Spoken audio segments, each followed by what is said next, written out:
नमस्कार. Karale Patil home minister चॅनलमध्ये मी आपलं प्रथमतः मनापासून स्वागत करतो. खरं तर जिल्हा परिषद पंचायत समितीच्या निवडणुकी संदर्भात अनेक उमेदवारांशी आपण आता संपर्क करतोय. त्यांचं व्हिजन किंवा एकूणच विकास कशा पद्धतीने ते करणार आहेत, त्याची संकल्पना उद्याची काय आहे, सगळ्या गोष्टी जाणून घेतोय. कशा पद्धतीने त्यांचा आजपर्यंतचा प्रवास राजकीय सामाजिक आहे, त्याचबरोबर कशा पद्धतीनं आता ते प्रचार करतायत. खरं तर आता प्रचाराचा जो काय मुद्दा आहे तो आता पुढे चाललेला आहे.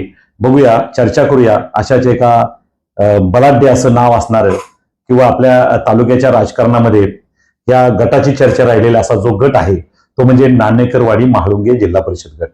आणि यामध्ये जे शिवसेना उद्धव बाळासाहेब ठाकरे पक्षाचे अधिकृत उमेदवार राहिलेले आहेत ते म्हणजे सन्माननीय जीवन मोहन खराबी. मशालीच्या चिन्हावर त्यांनी उमेदवारी घेतलेली आहे. बघूया, त्यांच्याकडे जाऊया, समजून घेऊया, चर्चा करूया. नमस्कार जीवन भाऊ. नमस्कार. खरं तर आता जिल्हा परिषद निवडणूक चालू आहे. आपला नाणेकरवाडी आणि म्हाळुंगे गट आहे. या गटामध्ये तुम्ही आता निवडणुकीसाठी जनतेचा आशीर्वाद घेण्यासाठी आपलं नशीब आजमावताय. तुम्हाला आता पक्षानं अधिकृतरित्या उमेदवारी दिलेली आहे. मशाल चिन्ह आहे तुमचं. एकूणच तुमचं नाव तालुक्याला बऱ्यापैकी परिचित आहे. परंतु जर मी तुम्हाला विचारलं तर तुमचा आजपर्यंतचा राजकीय प्रवास, सामाजिक प्रवास कशा पद्धतीने राहिलेला आहे सांगा. सामाजिक आणि राजकीय प्रवास जर म्हणलं तर मी खरावडी गावचं सरपंच पद भूषवलेलं आहे. सरपंचाच्या काळामध्ये ज्या काही गोष्टी आपल्या म्हणजे टॅक्स वसुली असन, कचऱ्याची समस्या असन, पाण्याची समस्या असन, अनेक प्रश्न मी ते सोडवलेले. पाण्याची लाईन झाली आमची मोठी वाकीवरून वाघजानीवरून गावामध्ये वॉटर स्कीम झाली एक मोठी. ते वॉटर स्कीम 4.5 कोटीची स्कीम होती, ती चालू झाली. त्यामुळे गावाला पाणी येते. पण आता काय झाले, 10 वर्ष जवळजवळ आता व्हायला आली या गोष्टीला. त्याच्यामुळं लोकसंख्या वाढली. लोकसंख्या वाढल्यामुळे आता काय जसं लोकसंख्या वाढतं पाण्याचा तुटवडा यायला लागला. आता अजून एक पाण्याचं नियोजन करायचं काम चालू आहे. दुसरी एक पाण्याची टाकी चालू झालेली आता जलजीवनची. त्याच्यामुळे पाण्याची अडचण आता येणार आहे. काळामध्ये 1-2 महिन्यामध्ये 2-4 महिन्यामध्ये संपून जाईल. एकंदरीत तुम्ही पूर्वी ग्रामपंचायतच्या माध्यमातून विकास साधण्याचा प्रयत्न केलेला आहे. समाजकारणात तुमचं नाव आहे. प्रत्येक ठिकाणी समाजकार्यामध्ये तुम्ही स्वतःला झोकून घेता. समाजकार्याचं जर म्हटलं तर ते समाजकार्यामध्ये कसं झालं, आमच्या आजोबांनी पंढरपूरचे वारकरी होते आणि मग त्यांची ते वय झाल्यानंतर त्यांची वारी बंद झाली. बंद झाल्यावर मग त्यांनी सांगितलं, मी त्यांना म्हणतो तुम्ही काही काळजी करू नका, मी वारी करतो. तर मी 9-10-11 वर्ष वारी केली, स्वतः पायवारी. मग पायवारी करत असताना ज्या अडचणी वाचल्या किंवा असं वाटायचं वारकऱ्यांसाठी आपली एखादी मुक्कामासाठी जागा पाहिजे. मग ते समाजाला जवळ सगळ्यांना बरोबर घेऊन, गावकऱ्यांना असन बाकीचे इतर कोणी देणगीदार असतील सगळ्यांना बरोबर घेऊन देणगी जमा करून मग ते धर्मशाळेचं काम केलं. जागा घेतली पहिली, मग धर्मशाळेचं काम केलं. मग ते लोकांना आपलं वारी जेवढ्याला आळंदी पायवारी जाती जेवढे लोक जातात आमच्या गावात, 200-250 लोक जातात आमच्या गावातले प्रमाण.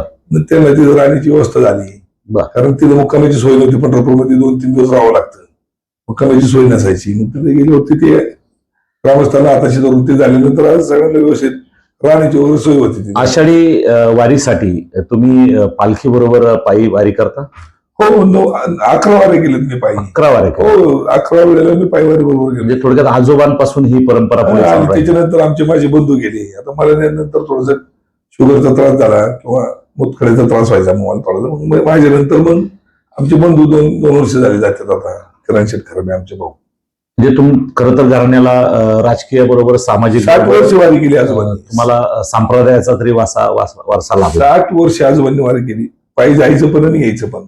काळामध्ये जवळजवळ गेले 8-9 वर्ष 10 वर्ष इलेक्शन झाले नाही. मग त्याच्यामुळं म्हणजे ते जर आपलं स्वप्न होतं की आपण एकदा पंचायत समिती किंवा जिल्हा परिषद मोठे इलेक्शन लढवावं असं एक स्वप्न रंगवलं होतं वराशी. पण ते झाल्यामुळे ते 10 वर्षाचा काळ त्याच्यामध्ये गेला. ते आता योगाने जागा आली. आमचे म्हणजे आमच्या गावामध्ये आमचं मोठं कुटुंब म्हणण्यापेक्षा आमचे बंधू, मोठे बंधूच म्हणतो आम्ही. त्यांना वडिलांच्या जागेचे पटेल भाऊ खराबेंना मी म्हटलो, बाबा तुम्ही इलेक्शन लढणार आहे का? ते मागे एकदा इलेक्शन लढले होते पण थोड्याफार मताने त्यांचा आम्हाला त्यावेळेला पराजय आम्हाला भोगावा लागला होता. परंतु त्यावेळेला कॅन्डिडेट पण जास्त होते. गावातूनच आमचे 2 कॅन्डिडेट असल्यामुळे ती अडचण आली होती. आता सध्याची परिस्थिती तशी नाही, आता परिस्थिती बदललेली आहे.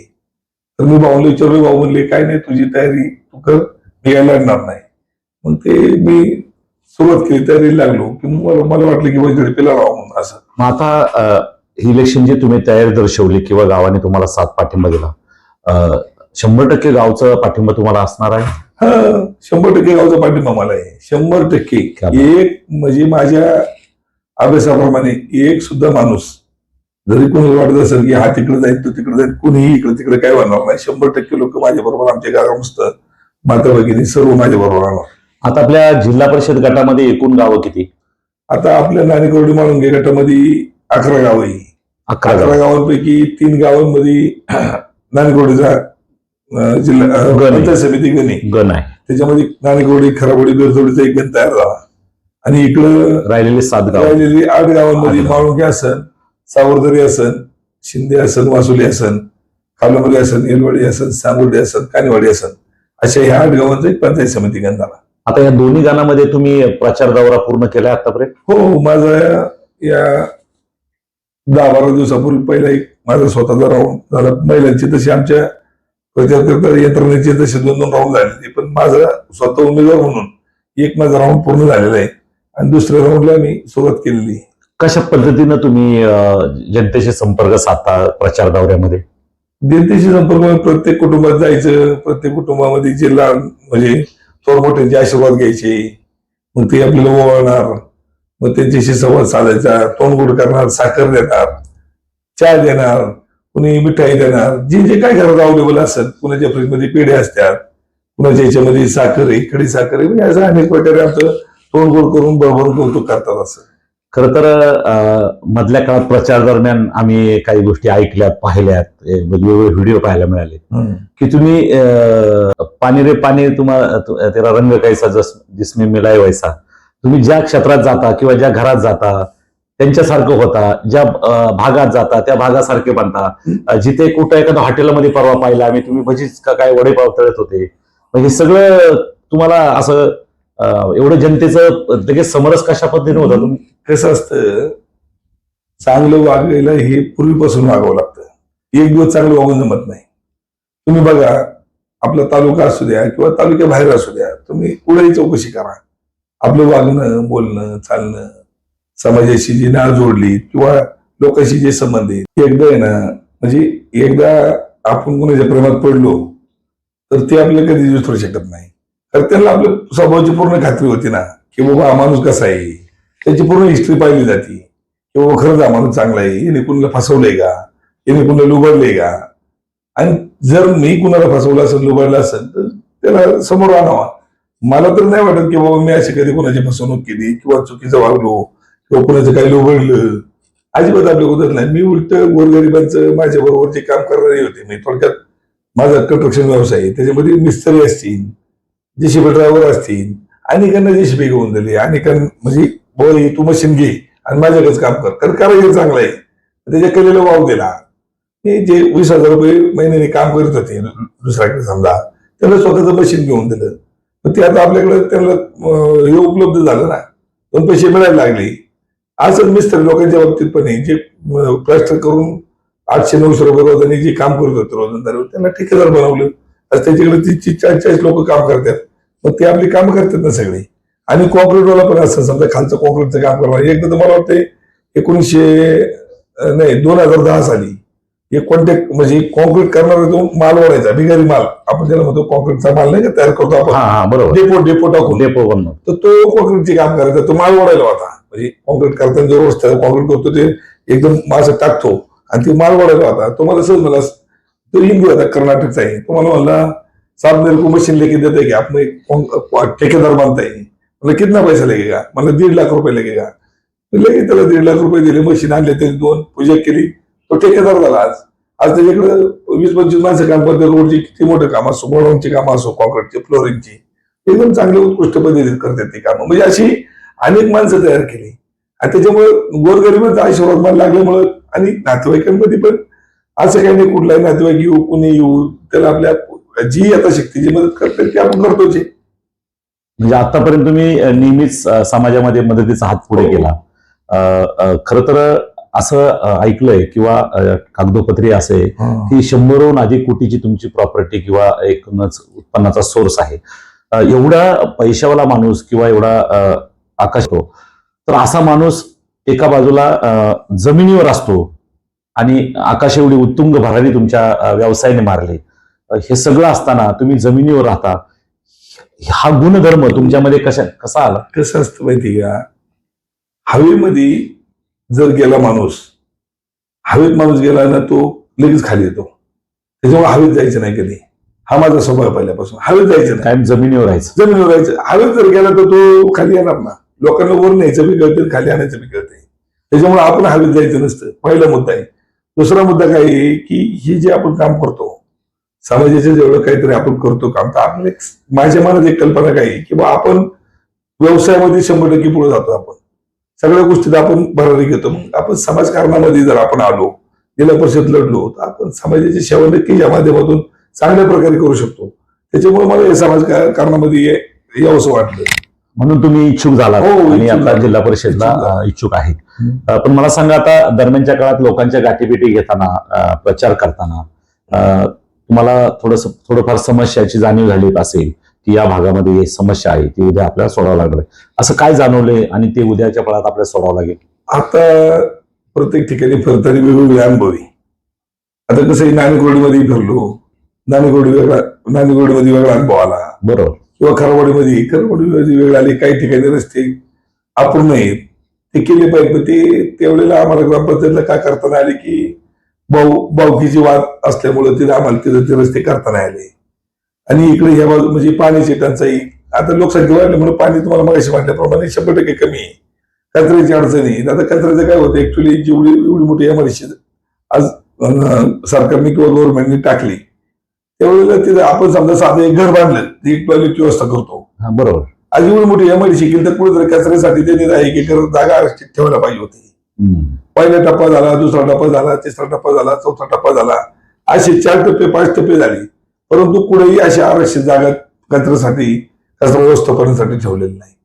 तशी जर पाहिजे तर, कारण स्थानिकांच्या जमिनी घेतल्या, निगुज असेल, माळुंगे असेल, खराबडीतल्या काही बागे, इकडं वसुली, वराडे, सावरदरी, बरंच सगळ्या म्हणजे इकडं तुमचं बाग वराडे, आंबेठाण, अशा ज्या जमिनी घेतल्या.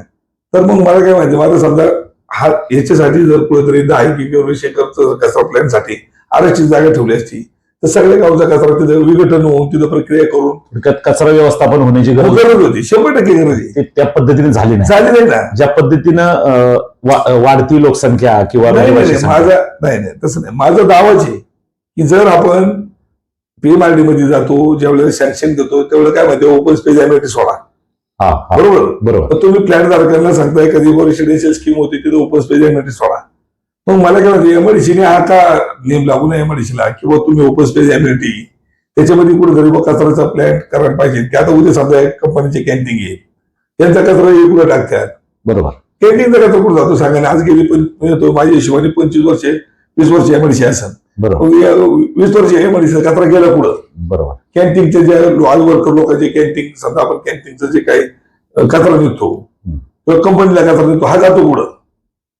म्हणजे हा कुठेतरी रोडला जाणून टाकतात ना. बरोबर. बरोबर. पण त्याच्यासाठी आरक्षित जागा जर असती तर माझ्या कचऱ्याचा प्रश्न राहील नसता. बरोबर. दुसरा मुद्दा असा आहे की ट्रॅफिकची एक समस्या मोठी आपल्याकडे.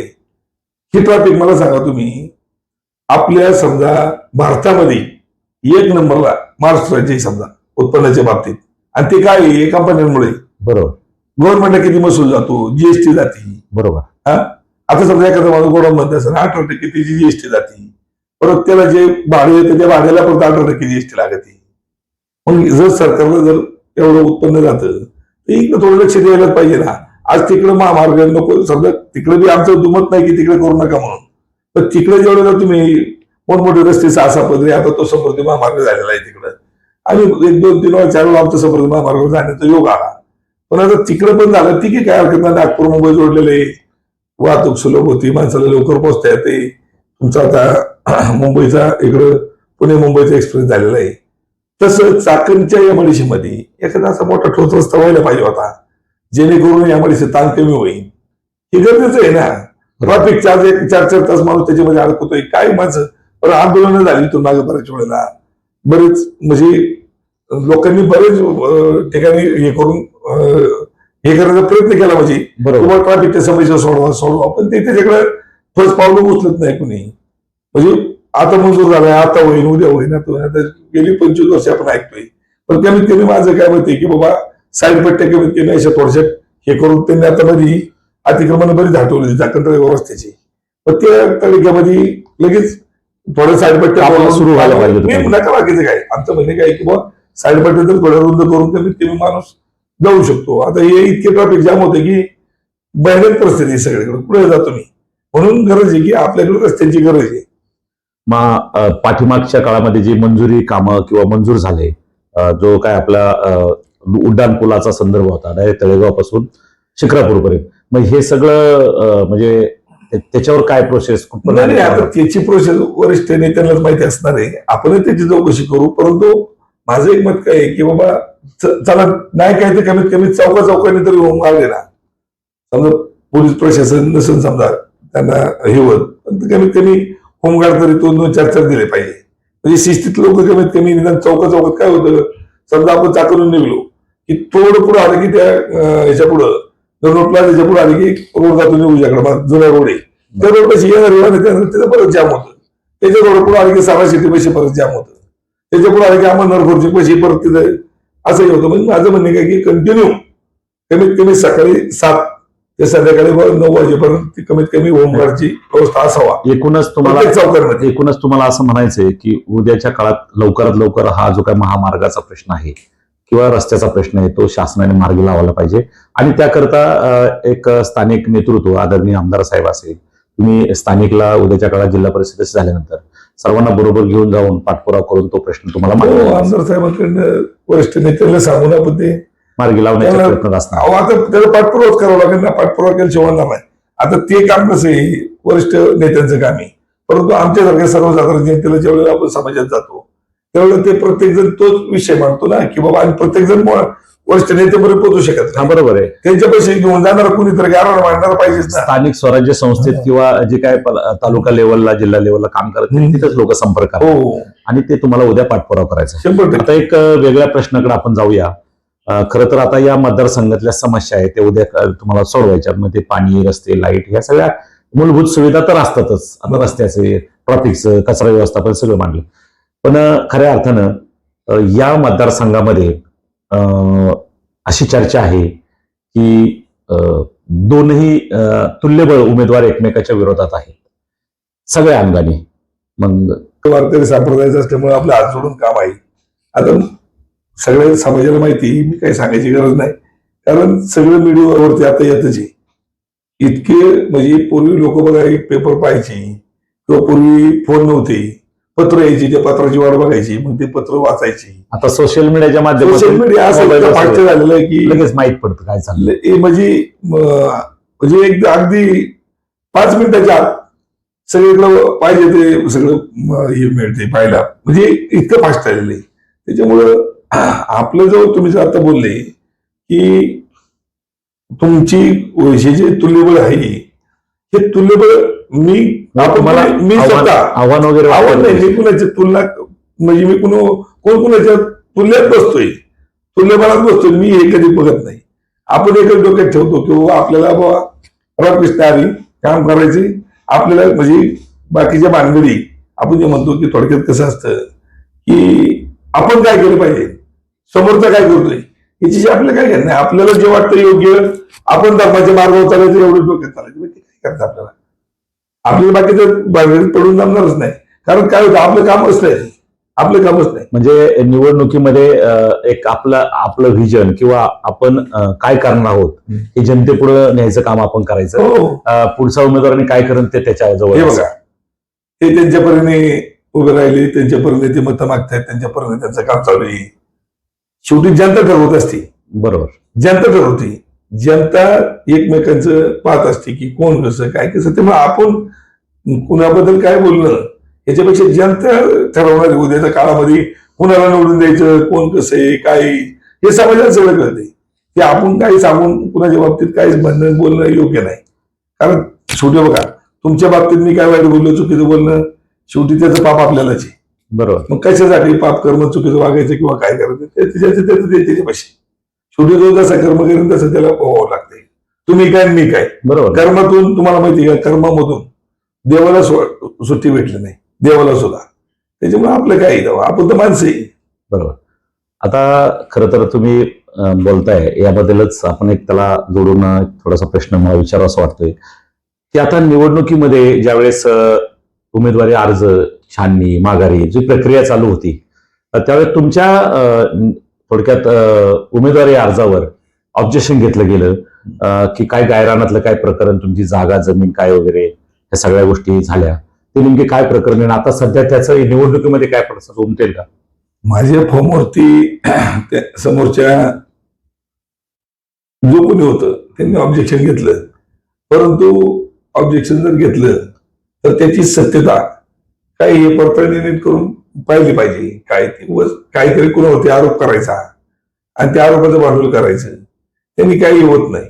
कारण पहिल्यापासून माझा स्वभाव अगदी खेड तालुका नाही, खेड तालुक्याच्या बाहेर पण माहिती, मी म्हणजे दान धर्माच्या बाबतीत म्हणजे आपण मोठेपणा सांगावं नाही, कुठलंही असो, सामाजिक कार्य, मंदिर असो, तुमचं सप्ताह असो, कुठल्याही कामामध्ये सामाजिक कार्यामध्ये आपला भागाचा असतो, सहभाग असतो आणि आपण कधी मागे सरत नाही त्याच्यामध्ये पुण्यकर्म करण्यामध्ये समजा.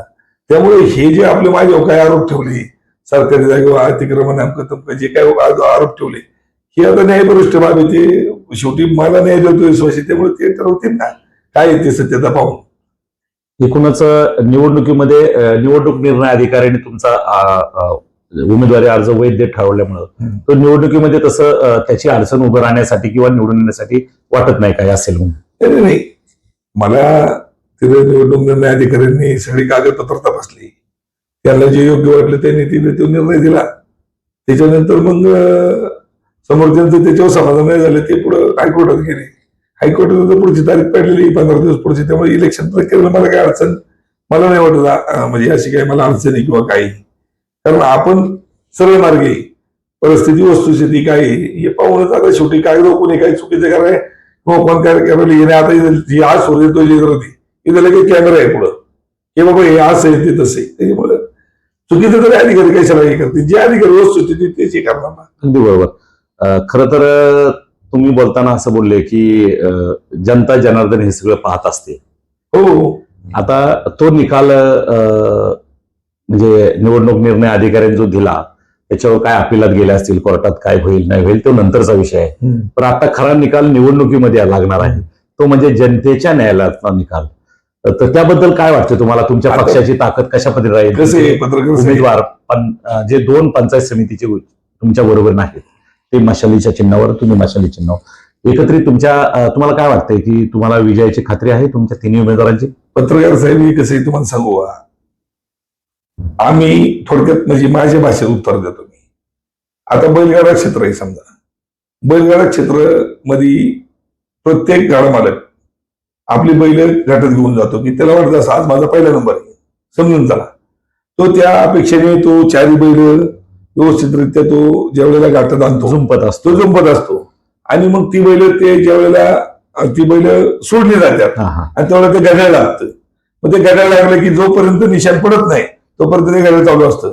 निशाण पडल्यानंतर जोपर्यंत मग ते बैल पळत असतात तोपर्यंत प्रत्येक गाडामार्गाला वाटतं बाबा झाली बारी झाली, ते आनंदाने उड्या मारत असतात.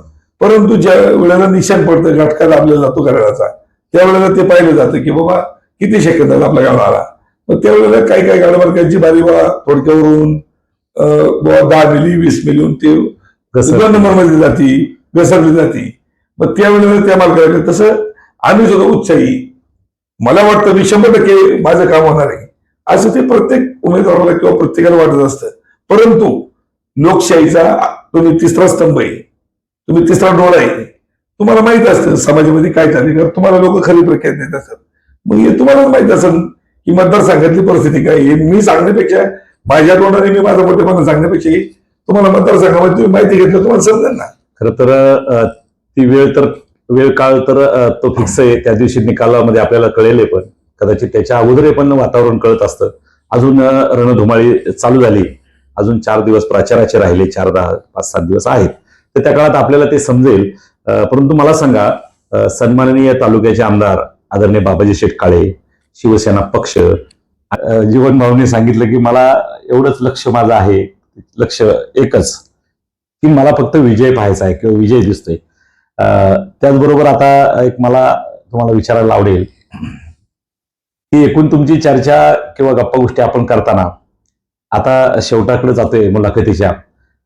ही जी जनता आहे, जनार्दन आहे, यांच्याकडे तुम्ही मतरूपी तर आशीर्वाद मागतायच आहे, परंतु प्रत्येक जण मागत असतो मतरूपी आशीर्वाद, जसं तुम्ही सांगितलं प्रत्येक जण.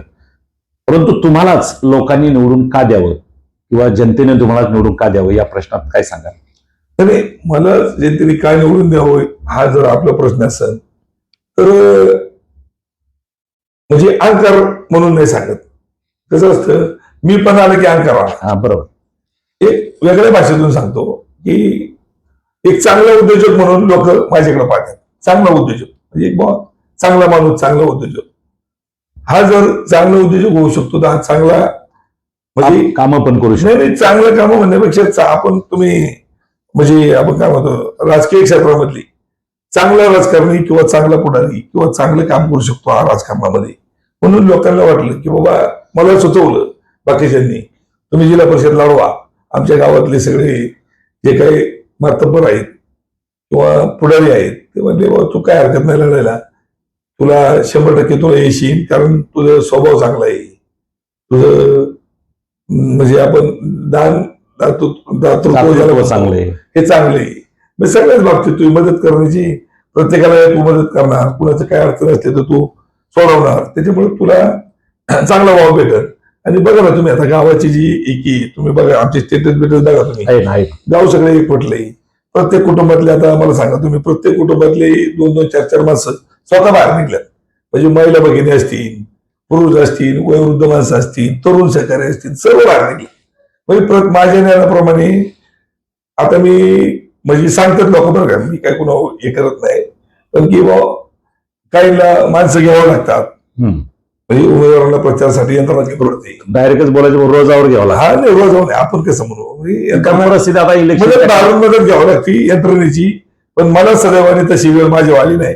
भगवंताची कृपा आणि सगळ्यांचं प्रेम याच्यामुळे सगळी माझी यंत्रणा, अगदी प्रत्येक कुटुंबातली 4-4 माणसं म्हणले तरी चालत. म्हणजे काही काही कुटुंबात अशी परिस्थिती आहे, एकच माणूस घरी आपल्या बाकी सगळे येतात. समजा एखाद्या कुटुंबात 5 असतील तर 5 माणसं बाहेर, एकच घरी, 4 बाहेर, असं अशी परिस्थिती. ही गावातली झाली. परंतु गटामधील जी गावं आहेत ती बऱ्यापैकी जवळजवळ 11 गावं तुम्ही सांगताय. ते 11 गावांमध्ये सगळ्या गावांमधून तुमचे कार्यकर्ते बाहेर येतात. कसं असतं माहिती का, एक तर पक्षाचे कार्यकर्ते प्लस आपले नातेवाईक हे प्रचार करतात. पण आता काहींच्या अडचणी असतात किंवा पुन्हा कसं असतं, आपण सगळ्यांना अधिकार नाही काढू शकत. एखाद्याची अडचण असते त्याला आपण नाही म्हणू शकत बाबा तू काय येत नाही, तू ये. शेवटी आपण सगळ्यांची अडचण समजून किंवा सगळ्यांचं आपण कसं म्हणतो, एखाद्याची मजबुरी असते, एखाद्याची अडचण असते, एखाद्याला मस घ्यायचं असतं पण काय कारण असतो तो येऊ शकत नाही, काय असतं त्याच्यामुळे आपण फोर्स नाही. जो प्रेमाने आला, जो नाही आला तरी आनंद आहे. बरोबर. आणि आला तर डबल आनंद आहे. बरोबर. तो येऊ नाही शकला म्हणून काय त्याच्यावर आपण नाराज व्हायचं नाही. बरोबर. कारण का तर तो त्याची इच्छा असते. आता समजा थोडक्यात साधं उदाहरण देतो. थोडक्यात आता समजा तुमची वडापाव खायची इच्छा आहे, पण तुम्हाला आपलं हे झालेलं डायबिटीज झालेलं आहे. बरोबर. डॉक्टर मला बटाटा खायचा नाही. मजबुरी आहे ना, मजबुरी, त्यामुळे येऊ म्हणजे थोडक्यात काय खाऊ शकत नाही, अनेक कारण असू शकतात, म्हणजे खाऊ शकत नाही. तसं मतदारला यायचे तर त्याची काय अडचण असते बिचाराची, व्यावसायिक म्हणा किंवा काय म्हणा, अनेक गोष्टी असतात. त्याच्यामुळे समजा नाही येत तर आपण असं काही दुःख मानचे काही कारण नाही. आपलं मन आपल्याला सांगतंय आपला विजय नक्की, आणि आपल्याला 100% जनता मायबाप 100% आपल्याला जिल्हा परिषदला पाठवणार आहे, मला खात्री. खरं तर आपण ऐकले जिल्हा परिषदला 100% विजय होणार याची खात्री त्यांना वाटते. जनतेचा आशीर्वाद त्यांच्या पाठीशी. त्याचबरोबर आता चर्चा करताना प्रत्येक जण आम्हाला साथ देतोय. काही व्यक्तिगत अडचणी असतील तर त्यांना शक्य नसेल तर त्यांच्यावर नाराजी पण नाही, परंतु जी लोक बरोबर येतात त्यांना घेऊन काम करतात. तर त्याचबरोबर एक मला विचारावं असं वाटेल की आता शिवसेना उद्धव बाळासाहेब ठाकरे पक्ष आणि या पक्षाचं तुम्हाला सिम्बॉल आहे, निवडणूक चिन्ह मशाल आहे. तर हे शिवसेनेचे जे पदाधिकारी कार्यकर्ते किंवा शिवसैनिक आहेत या गटातले, हे तुमच्या बरोबरीने प्रचारामध्ये सगळे सहभागी होताना जाणवतात हो, सगळेजण? शिवसैनिक सर्वप्रथम मी शिवसेना पक्षाने मला उमेदवारी दिली त्याबद्दल मी शिवसेना पक्षाचं आणि जास्त म्हणजे आपण कसं म्हणतो एक आवर्जून मनापासून धन्यवाद. आमच्या अमोलदादा पवार, मी त्यांना गुरु मानलेले आहे. राजकारणामध्ये मी त्यांना माझा गुरुच मानतो. त्यांना सुद्धा मी मनापासून धन्यवाद देतो की त्यांनी मनाचा मोठेपणा दाखवला आणि ते म्हणजे ऍक्च्युली त्याचा उमेदवार तर त्यांचा पण दावा होता, बरोबर. परंतु सर्वे झाला असेल किंवा काही या असेल तर पक्षाचा सर्वे झाल्यानंतर पक्षाने सांगितलं की बाबा सर्वेमध्ये तुमचं जरा हे आहे, मग त्यामुळं मला ती उमेदवारी जाहीर झाली.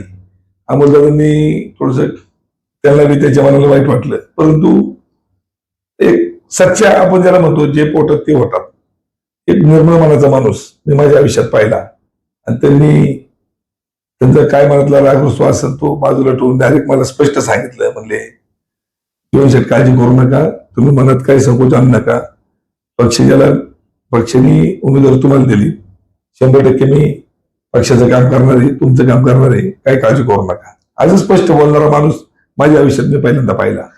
अक्षरशः मला त्या दिवशी माझी छाती असं म्हणजे आपण हे झाले म्हणजे हे झालो, माणूस गळ उरल्यासारखं झालं मला वरल्यासारखं. आणि त्याच्यातून त्यांचे ते चुलते वारले होते, थोडेसे त्याच्यामध्ये ते थोडेसे डिस्टर्ब होते, परंतु त्याच्या एवढ्या परिस्थितीतून सुद्धा शेवटी चुलता म्हणजे वडिलांच्या जागेत असतो, बरोबर. एवढ्या याच्यातून त्यांनी मला सांगितलं म्हणजे काय काळजी करू नका तुम्ही, सगळं व्यवस्थित होईल असं त्यांनी मला शब्द दिला आणि सर्व शिवसैनिक म्हणजे माझ्या बरोबरीने कामाला लागलेत. म्हणजे खरं तर तुम्ही आदरणीय अमोलदादांबद्दल बोलत होते.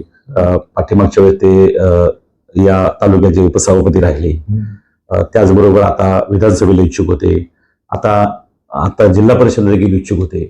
जो पक्ष निर्णय देईल त्याचा आदेश बाळगून त्यांनी प्रामाणिकपणे दोन्ही इलेक्शनला काम करणं ठरवलं. आता देखील तुम्हाला उमेदवारी मिळाली तरी ते वेगळ्या ताकदीनं तुमच्या पाठीशी आणि पंचायत समितीच्या दोन्ही उमेदवारांना साथ देत आहेत.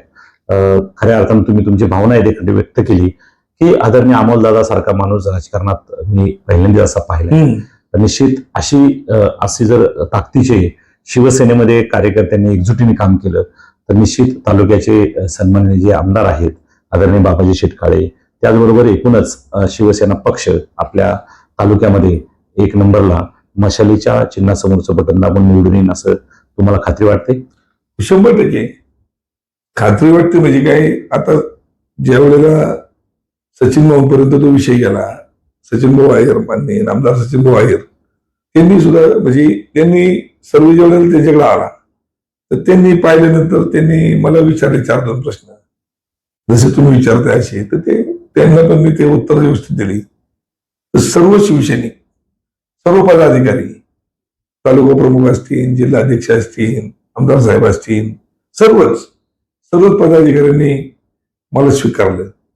कारण कसं असतं की ज्या वेळेला एखादा नवीन माणूस आपल्याकडे येतोय त्यावेळेला एवढं सहजासहजी त्याला लगेच स्वीकारलं जात नाही. टाकणं म्हणजे ह्या बऱ्याच गोष्टी, परंतु एक म्हणजे माझ्या बाबतीतलं ज्वलंत उदाहरण आहे की सर्वांनी मनाचा मोठेपणा दाखवून त्यांच्या मनाचा मोठेपणा दाखवून मला जवळ केलं आणि उमेदवारी दिली, त्याबद्दल मी मनापासून सर्वांचा आभारी आहे आणि अमोलदादाचा पण खूप खूप आभारी आहे. खरं तर शिवसेनेमध्ये एक हाडाचे कार्यकर्ते शिवसैनिक असतात, सामान्य कुटुंबातले असतात, परंतु एकदा आदेश वरून आला का तो पाळणारे कार्यकर्ते असतात. उद्याच्या काळात तुम्ही त्यांच्या आशीर्वादावर उद्या निवडून आल्यानंतर ज्या पद्धतीनं त्यांनी तुम्हाला प्रेम दिलं असंच प्रेम तुमचं त्यांच्यावर आणत? अहो मला सांगा पत्रकार साहेब, आता तुम्ही हा निवडून आल्यावर प्रेम देणार का हा प्रश्न तुम्ही मला विचारला. जो माणूस आपल्या ज्यांच्या कामगारांच्या जीवावरती मी कंस्ट्रक्शन व्यवसाय चालवतो त्या कामगारांना जर मी प्रेम देऊ शकतो तर ज्यांनी माझ्यासाठी जीवाचं रान केले त्यांना का प्रेम देणार नाही? मी कधी जमीन सोडलेली. मी ज्या वेळेला 1995 साली प्रतिजा फॉर्सिंग मध्ये कामाला होतो आणि प्रचारामध्ये आता जाताना वासुलीमधले बरेच माझे त्यावेळेचे म्हणजे साधारणतः 95 आता हे 30 वर्षापूर्वी ज्यांच्याबरोबर काम केलं, ज्यांच्याबरोबर डब्यात खाल्ले एकत्र, ती लोक आज भेटले की गळ्यात पडतात. मग त्यावेळेला जसं होतं तसं आजही समजा भगवंताच्या कृपेने समजा 2 पैसे आले असतील, कमवले असतील म्हणून काय मी काही कुठं हवेत गेलोय किंवा कुठं गाडीच्या काचावर घेतलं तर कुणाशी बोललो नाही असं काय नाही. नजर चुकीने कधी तर होत असेल समजा आपण कसं म्हणतो फोनवर बोलत असेल गेली गाडी निघून नाही बघता आलं एखाद्या तर समजा तो बाबा करायचा पाठ. परंतु जमिनीवर समाज असल्यामुळं मला स्वीकारलं, जवळ केलं आणि निवडून येण्याची खात्री त्यांनी मला दिली की तुम्ही 100% निवडून येणार आहे म्हणून.